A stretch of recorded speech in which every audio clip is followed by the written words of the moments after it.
We must confront him. We need to gather evidence and find a way to sever the bond he has over her. If we wait too long, it may be too late." With urgency propelling them, Van Helsing and Lord Hargrove began to investigate the mansion, searching for any signs of Alucard's influence. They delved into the hidden corners of the estate, unearthing old journals and letters that hinted at dark rituals and unholy pacts made long ago. In one dusty tome, they discovered references to ancient bloodlines, of vampires who walked the earth in search of eternal life through their mortal brides. The chilling realization hit them hard. Eleanor was destined to be part of a dark lineage, a pawn in Alucard's twisted game. Van Helsing's resolve hardened. "We must act quickly to prevent this from coming to fruition. If we can expose Alucard's true nature, we may rally the workers and the village to our side." As they gathered evidence, the tension in the mansion grew thicker. Eleanor, oblivious to their plans, continued her clandestine meetings with Alucard, spiraling deeper into his dark embrace. Van Helsing could sense the urgency of their situation. Time was running out. One evening, as dusk settled over the plantation, Eleanor and Alucard met again beneath the ancient oak tree. The air was thick with an electric charge as they stood together, shadows swirling around them. Alucard's eyes glimmered with dark promise. "Eleanor," he spoke softly, his voice like velvet, "do you feel it? The power that courses through your veins. You are on the cusp of becoming something magnificent."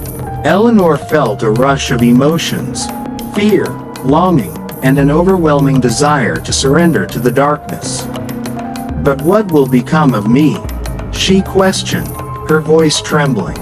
"You will become my eternal bride," he replied, the words dripping with seduction. "Together, we will reign over this land, transcending the mundane existence of mortals." Meanwhile, Van Helsing and Lord Hargrove prepared for the inevitable confrontation. Armed with knowledge and a growing resolve, they gathered the workers in the barn under the pretense of discussing the plantation's future. The atmosphere was tense, a storm brewing beneath the surface. "Friends," Van Helsing began, his voice steady but urgent, "I've called you here to discuss the threat we all face. The darkness surrounding our home is real, and it seeks to claim one of our own, Eleanor Hargrove." Gasps filled the air, and the workers exchanged fearful glances. Old Thomas, still haunted by his previous visions, stepped forward. "We've seen the shadows. We know there's something unnatural at work." Van Helsing nodded, grateful for their courage. "Count Alucard is a vampire, a creature who feeds on the lifeblood of the living. He seeks to turn Eleanor into his undead bride, and we cannot allow this to happen." The workers were stirred to action by Van Helsing's impassioned plea. The fear that had gripped them for so long began to morph into resolve. They realized they could no longer be passive bystanders in the face of evil. United by a common purpose, they rallied around Van Helsing and Lord Hargrove. "Let's rid our home of this darkness," one of the workers shouted, fists raised in defiance. As their voices rose in agreement, Van Helsing felt a surge of hope. Together, they could confront Alucard and save Eleanor from her impending fate. With a plan in place, Van Helsing and Lord Hargrove strategized their next steps. They would need to gather more evidence of Alucard's true nature, and they set out to uncover any weaknesses that could be exploited. In the days that followed, Van Helsing studied local folklore, learning about vampires and the various methods to repel them. Wooden stakes, garlic, and sacred symbols became their tools of defense.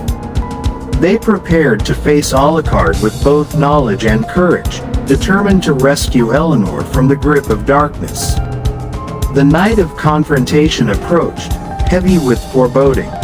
Van Helsing and Lord Hargrove, flanked by the workers, gathered at the edge of the estate, ready to confront Alucard.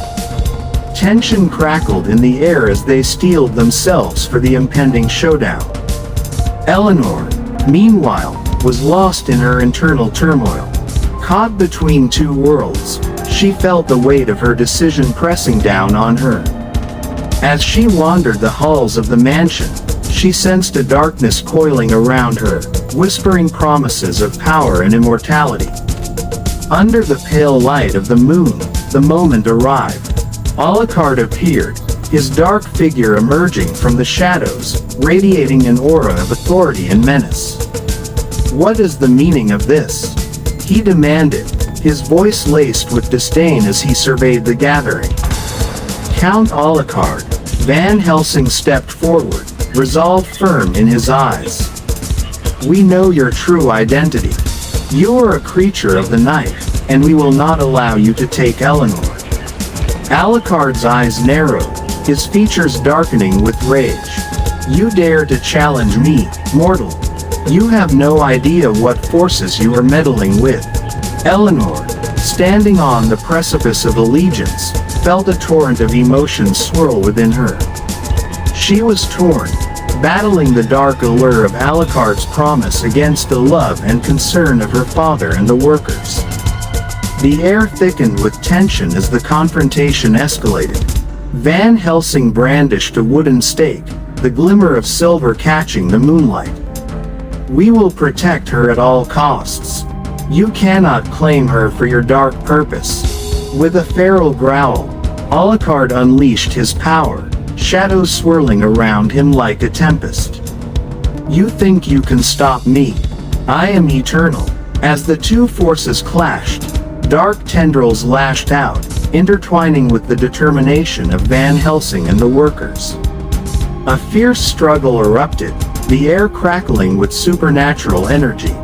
The workers, armed with garlic and makeshift weapons, charged forward, a united front against the encroaching darkness. In the midst of the chaos, Eleanor stood paralyzed, torn between the two sides of her fate. She felt the pull of Alucard's darkness, the seductive power that promised to envelop her. And yet she also felt the warmth of her father's love and the bravery of the workers standing against evil. With every ounce of strength, she fought against the tide threatening to consume her. "No," she cried out, her voice breaking through the tempest of darkness. "I will not be your bride." Alucard's face contorted with rage and disbelief. "You dare defy me, Eleanor? You are mine." But as the words hung in the air, a light ignited within Eleanor, a glimmer of hope and defiance. She could feel the love of her father and the workers resonating within her. Drawing strength from the determination around her, Eleanor took a step back, distancing herself from Alucard. The Count's eyes burned with fury as he lunged toward her, but Van Helsing and Lord Hargrove intervened, blocking his path with their makeshift weapons. "Stay back," Lord Hargrove shouted, brandishing a crucifix that glowed in the moonlight. Alucard recoiled, hissing as the sacred symbol burned his eyes.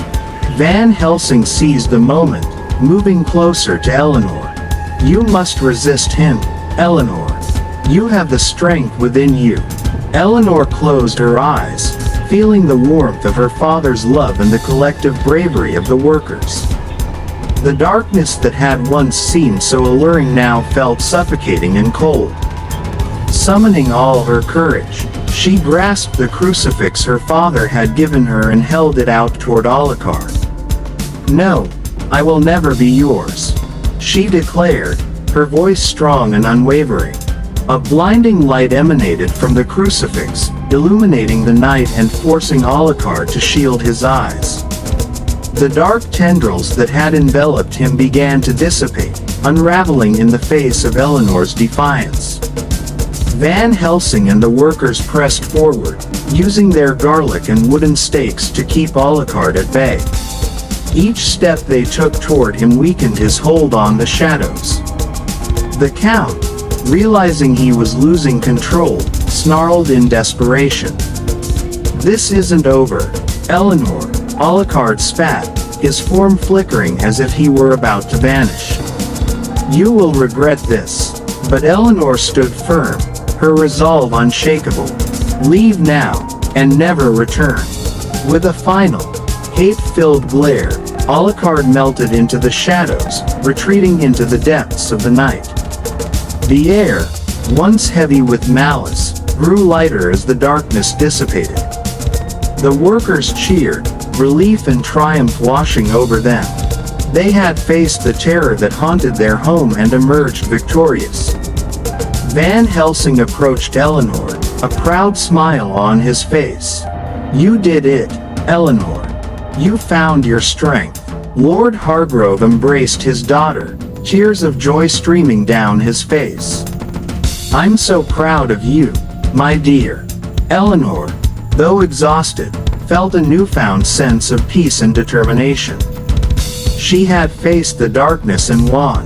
As dawn broke over the horizon, she knew that together, they had banished the evil from their lives, ensuring that their home would never again be shrouded in such darkness. And thus, the legend of Count Alucard became a cautionary tale. A story of courage, unity, and the enduring power of love and light over darkness.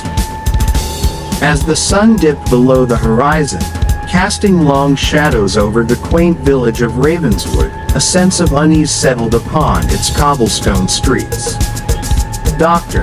Abraham Van Helsing, a renowned physician and investigator of the supernatural, had arrived in response to the mysterious deaths that had plagued the town in recent weeks. His arrival was greeted with a mix of relief and apprehension by the villagers, who had begun to whisper of curses and ancient evils lurking in the darkness.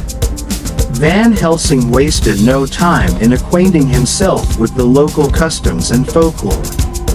Knowing all too well that sometimes truth could be found where myth and legend intertwine. His keen intellect and sharp eyes missed nothing as he questioned the locals discreetly, piecing together the fragments of information that would lead him to the heart of the mystery. It was during one such conversation with the village elder, Eleanor's father, that Van Helsing first heard the name that would send a chill down his spine: Count Alucard. The elder spoke in hushed tones, recounting how the enigmatic Count had arrived in Ravenswood not long before the deaths began. With his piercing gaze and aristocratic demeanor, Alucard had quickly integrated himself into the village social circles. But whispers of his peculiar habits and nocturnal activities had begun to circulate. Driven by a mixture of professional curiosity and a deep sense of duty to protect the innocent, Van Helsing resolved to investigate Count Alucard further. Armed with a silver-tipped cane and a vial of holy water, he ventured into the depths of Alucard's estate under the cover of darkness. The old castle, with its ivy-clad walls and imposing turrets, loomed like a specter against the moonlit sky. Inside, Van Helsing found himself navigating a labyrinth of dimly lit corridors and dusty chambers until he stumbled upon a room unlike any other he had seen. It was a chamber adorned with ancient tapestries depicting scenes of horror and conquest, with a grand coffin resting ominously at its center. As Van Helsing cautiously approached, he could sense a presence stirring within. With a swift motion, he threw open the lid of the coffin, revealing its occupant, a figure whose features were both regal and inhuman. With a pallor that spoke of centuries spent in the shadows of the living world. Count Alucard, Van Helsing intoned, his voice steady despite the adrenaline coursing through his veins. "I know what you are." The Count regarded him with a mixture of amusement and curiosity, his eyes gleaming like polished onyx in the faint candlelight. "And what, pray tell, do you think I am, Doctor?" "You are not Count Alucard," Van Helsing declared, his gaze unwavering. "You are Count Dracula, returned once more to feed upon the blood of the innocent.